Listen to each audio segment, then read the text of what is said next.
30-second board, hot topics in the sport. Let's go. We'll start actually on Thursday before the race with the annual preseason press conference, which normally takes place at the media tent right next to the track. We upgraded this year. I didn't even know the Pala Casino had a pool area, a bar, a concert area. I didn't even know that part of the casino existed. And lo and behold, I got to host the press conference there. A much classier look for motocross back there. Well, this is the look it deserves. This is such a premier series. And yes, it's great to have that facility right next door. And, that tribe is so involved in everything that goes on at this race. So to have them invite us over to kick this series off in fashion and style, it felt right. Yeah, and so much was going on that week. The next day, KTM, they had dealers come to see the building and then go to the race on Saturday. And along the way, they were building their trophy case. And they asked Grant Langston, hey, do you have the trophy from the 2003 125 motocross title, which was KTM's first ever in this series? And he said, no, because I never got a trophy. So Davey Coombs from MX Sports actually made a trophy, got a trophy made, and then GL got to put it in the trophy case. It's a pretty cool deal. Yeah, and a fitting into a series 20 years later that I was a part of. I was racing the premier class at that time and watching all of this unfold. But to see that go down and good on Davey Coombs for making good so many years later, because as a racer, it's a national championship. This is a huge deal, and it's something that he will always remember. Better late than never, but still a really cool deal.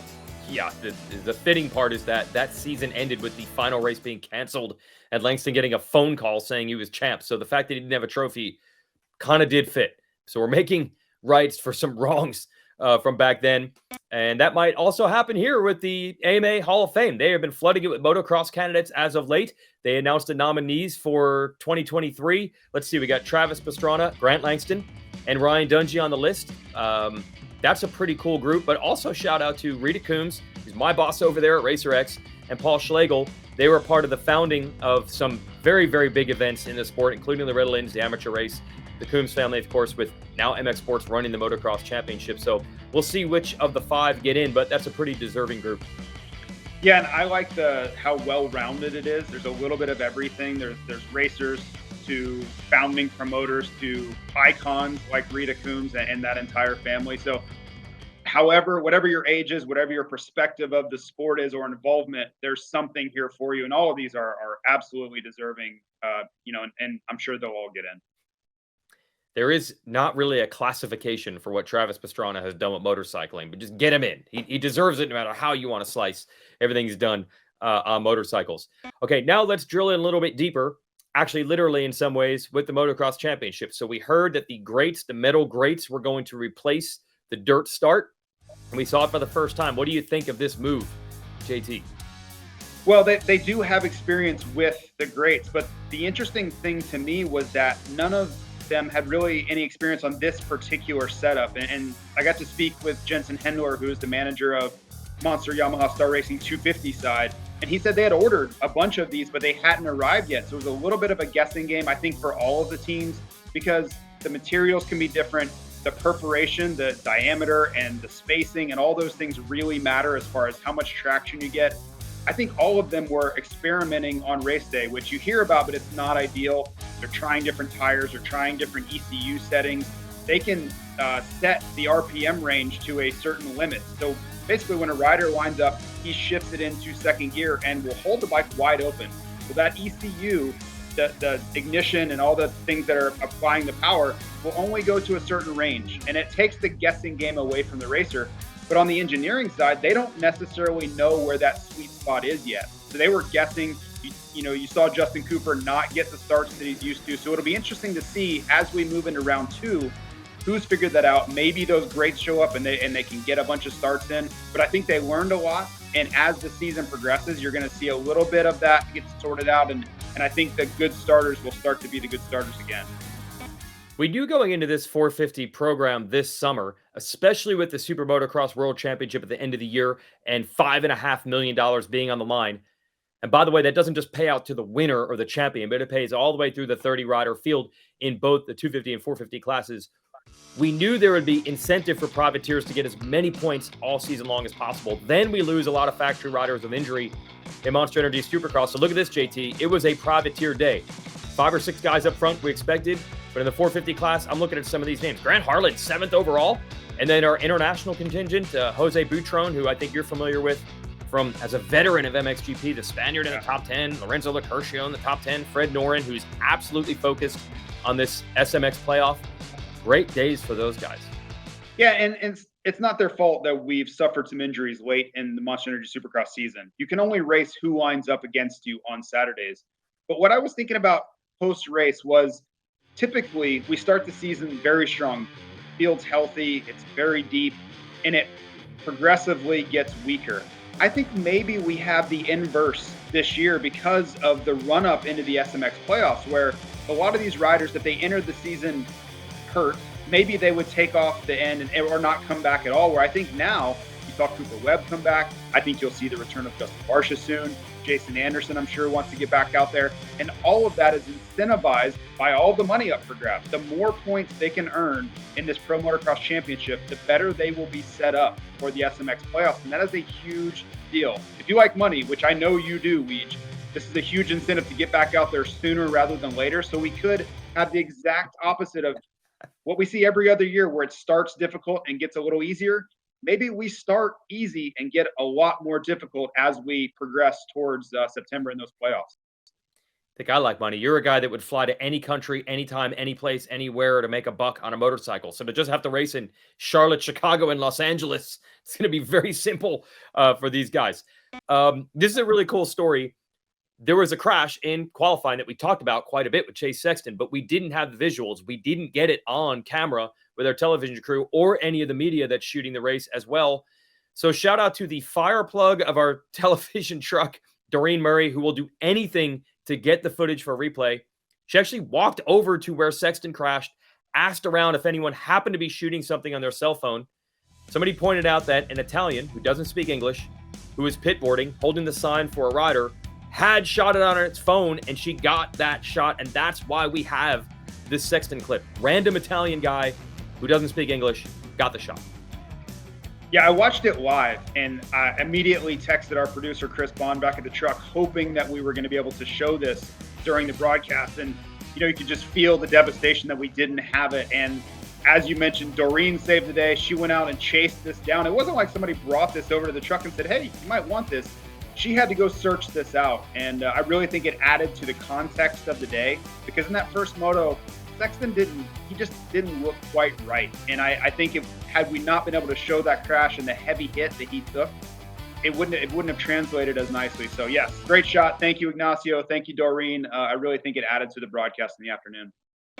Now, Sexton did recover, put it up on the podium, so Honda goes 1-2 in the 450 class for the second consecutive year at Fox Raceway, and then Hunter Lawrence wins the 250 class. Honestly, even the rookie, Chance Hymas, had a pretty solid day for his level of experience. Right now, man, it is rolling for Honda, sweeping the Supercross titles. They could sweep these motocross titles. It's all going the right way for Lars Lindstrom and the crew over there. Yeah, and I had mentioned this to super agent these days, Lucas Myrtle at Denver. You know, once we had kind of come to terms that Eli Tomac was injured and his season was effectively done for now, I started thinking about, okay, now who's left? It's all the Honda guys. In between Jet moving to the 450 class, Hunter looking prime to take over in the 250 class, and also another one of his riders, Chance Hymas, moving up full time this summer after, you know, leaving the series at Daytona. He was set up really nicely, and he kind of shrugged his shoulders, but we were kind of thinking the same thing. Honda is in such a good position moving forward, and I'm sure everybody's aiming at them. Of course, Chase Sexton is in that mix over at the Honda truck as well. But after a 20-year drought of winning the Monster Energy Supercross Championship, look at it. It's like all of the bad luck is now flipped, and they're getting all of the good luck all at once. It just sets up really, really nicely for anyone wearing red. And because of all this, the brother sweep, Jet in his debut, Honda just rolling, all the other great things that go in the opener, I never thought that we could say these words. But Hayden Deegan's runner-up ride, somehow Hayden Deegan was probably underreported, undersold, underappreciated. This is the master of building hype with his social media group, and somehow he was under the radar. He's a rookie. He could win this title. He's that good now. He is, and I have to admit, I was wrong. Coming into Houston at his debut, for Monster Energy Supercross, I was like, well, top 10s would be pretty good. I wasn't necessarily a believer. You know, he didn't quite get off to this type of start last summer when he jumped into Pro Motocross. But I've had to completely change my outlook on him. I truly think he is the real deal. You look at the fitness, the speed, the equipment, the lineage that he has. He looks like he's ready to take on whatever comes at him. And you have to just kind of give him all the credit in the world. You know, I think there are plenty out there that want to take shots from the cheap seats because of the social media and all the distractions that could be there. He's as good as advertised when the racing takes off. Yeah, he's a racer first. Everything else is good and a nice bonus on top, but you cannot doubt him as a racer and his desire and how much he's improved, how quickly, which only comes from putting in the work.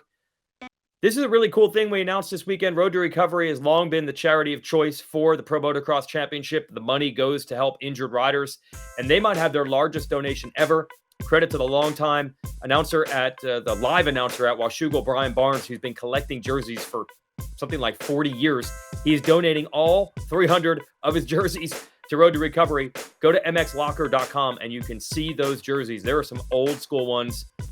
I do like money. I don't like spending it, but I might have to here because, I mean, these are jerseys from before people collected jerseys. Yeah, this is truly a great collection and so broad in its scope. I myself was a collector. I was fortunate enough to go to these races when I was a child. And I can remember walking around asking for these guys' jerseys, which is funny enough, then I would morph into one of the guys being asked. So I have a great perspective on how this all goes. And most importantly, all of this money, all of the funds are going to help those that need it most. And Road to Recovery does such a great job of being the mediator between those in need and those that can help. Yep. Go to mxlocker.com and look at the jerseys, but don't bid on the number 3 Gary Denton ATV Motocross 1987 factory Suzuki jersey. Keep the price down on that one for me. I know it's obscure, but that's my guy. Finally, Hangtown. We're going to Hangtown. Round 2. This is the cool thing about this championship. I know we have playoffs now. I know it's new, but the motocross portion is just like it's always been. Iconic, historic tracks. We've gone to Hangtown forever. Nothing's changed. Yeah, I believe this is the longest running national from what I hear. And I raced this race a lot. And it's interesting to me how much it's changed over the years. The dirt has changed. Of course, the original location changed also. But it's gotten so much better. It was a race where I just really had to kind of grit my teeth and bear it, the hard pack. And it was so slippery. And it was almost like racing on the freeway outside the venue. But now it's got moisture in the dirt, and I think it's turned into a race that guys genuinely enjoy. The one thing we have to remember, though, it's going to be hot this weekend. We're looking at mid-90s on Saturday, and early in a series, it's going to test the fitness of a lot of these guys. So last weekend, beautiful 70 degrees. This weekend, guys like Dylan Ferrandis, guys that are still trying to work themselves back into the series, there's going to be a big ask of them on Saturday. Good point. Absolutely. The field is getting thicker, but not all these riders came in as ready, as you can see, as Jet Lawrence. We'll see if we can keep it rolling at Hangtown. So watch us at Hangtown. As always, we'll have our Race Day Live hour-long qualifying coverage show. That's at 10 o'clock local time. We're on West Coast, California this weekend at Hangtown. And the motos start at 1 o'clock local time. That'd be 4 Eastern. Hi, folks. Lee Diffie from NBC Sports here. If you truly enjoyed what you just watched, you can get more news, interviews, and highlights by subscribing to the Motorsports on NBC YouTube page. You can get it all, so go for it.